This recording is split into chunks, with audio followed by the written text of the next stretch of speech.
आज पक्षाचं लक्ष जे आहे हे वेगळं आहे। पक्ष संघटनामध्ये आम्ही जे आहे ते भर देतोय।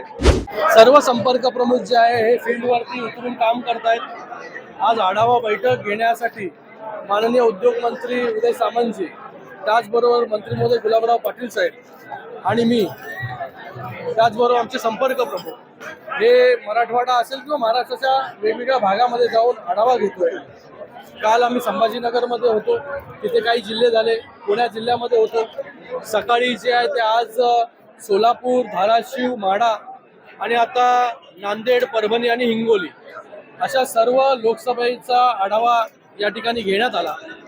निवडणुका झालेल्या आहेत, काही ठिकाणी निवडणुका होणार आहेत। त्याच्यासाठी कशा प्रकारे पक्ष संघटन जे आहे ते मजबूत करायचंय।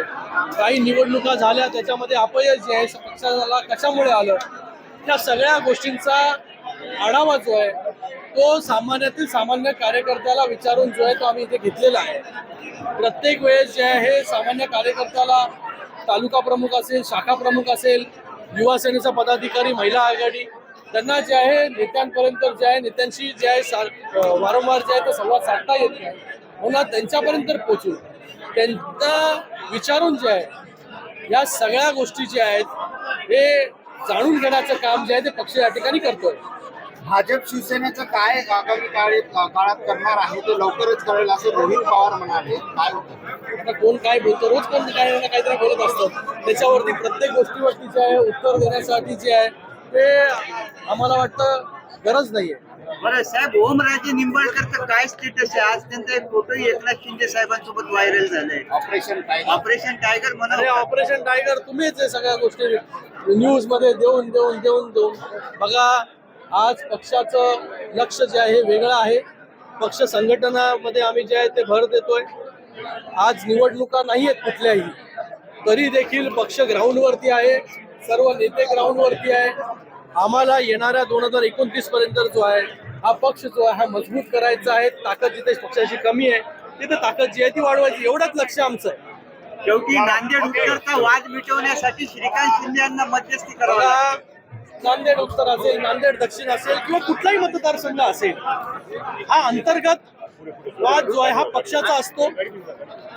हा एक परिवार आहे, त्या परिवारामध्ये जे आहे एक वेगवेगळ्या भावना लोकांच्या असतात आणि परिवारामध्ये जे आहे या ठिकाणी भांडण देखील होतं आणि त्या ठिकाणी सगळ्या गोष्टी चांगल्या देखील होतात। आज आपण जर पाहिलं असेल की कार्यकर्ते इतक्या मोठ्या संख्येमध्ये आहेत, प्रत्येक कार्यकर्त्याची एकच भावना आहे की शिवसेना वाढली पाहिजे, पक्ष आपला वाढला पाहिजे। याच्यामुळे वेगवेगळ्या पदाधिकाऱ्यांच्या, कार्यकर्त्यांच्या वेगळ्या भावना ज्या आहेत इथे व्यक्त केल्या, तर सगळ्या भावना ज्या आहेत त्या ऐकून घेतल्या। 4 तास एकाच ठिकाणी बसून सगळ्या लोकसभेचा आढावा जो आहे तो घेण्याचं काम आपण इथे केलेलं आहे आणि नक्कीच फायदा जो आहे हा पक्षाला येणाऱ्या काळामध्ये होईल। महाराष्ट्रातील सर्व बातम्यांचे विश्वासार्ह व्यासपीठ, सकाळच्या सर्व सोशल मीडिया प्लॅटफॉर्मला लाईक, फॉलो आणि सबस्क्राईब करा। तसंच सर्व नोटिफिकेशनसाठी बेल आयकॉन प्रेस करायला विसरू नका।